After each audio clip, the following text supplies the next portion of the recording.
Sometimes, ladies and gentlemen, when you're a big box office star, like John Travolta was, in your later years, it's nice to just kind of sit back, relax, and kind of do your own thing.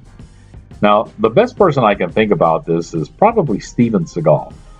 Steven Seagal was big in the heyday of the 80s action films, and as he got a little older and got a little heavier, he decided to go a different route and did all of his videos not for theatrical release, but for, video release instead. And, he's making a nice profit. So, and he doesn't have the hat. Now, Travolta has done kind of the same thing. He's not going straight to video. No.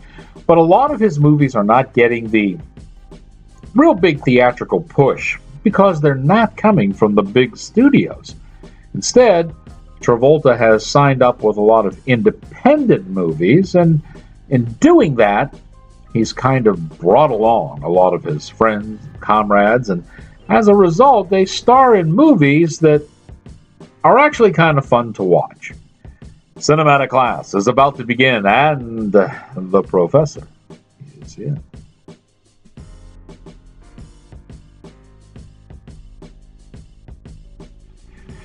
Good evening, ladies and gentlemen. I am Fiore. Welcome to this little video capsule critique.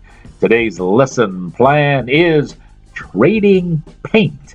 Apparently, trading paint is a racing term used when the cars bump up against one another and some of the paint from one car gets on another car, and it could be a nice little tap, kind of let somebody know you're coming, or it can be a that sends you into the wall crashing if you're a bad guy.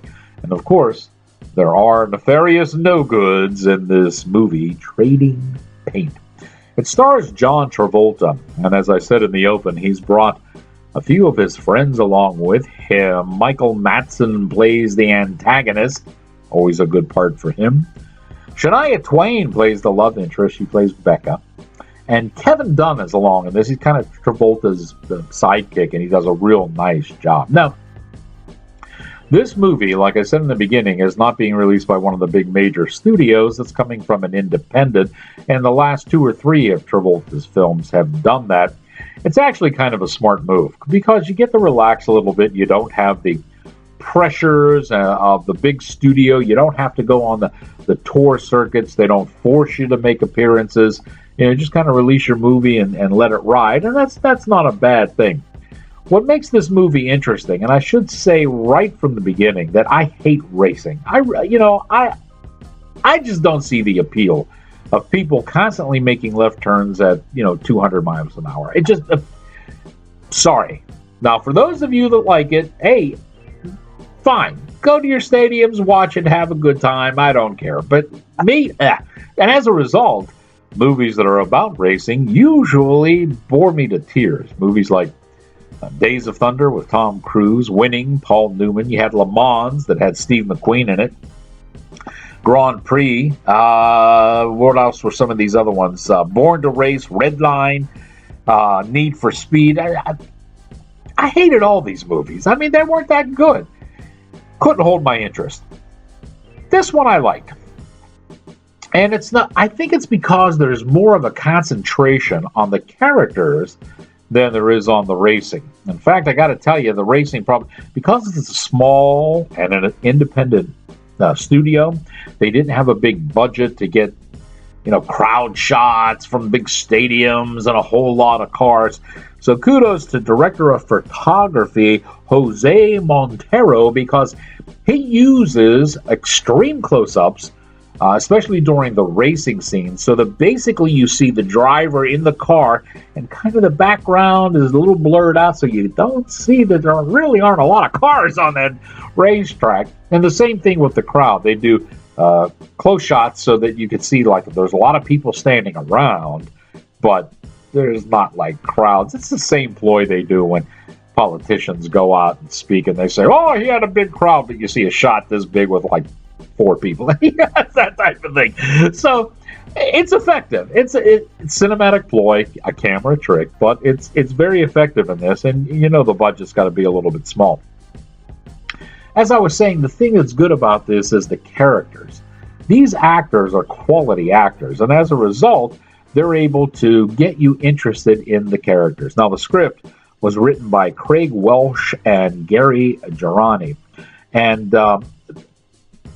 it's a nice story, but it's very, very formulaic. You know exactly where this movie is going to go, and you pretty much know how it's going to end. There are no big surprises here.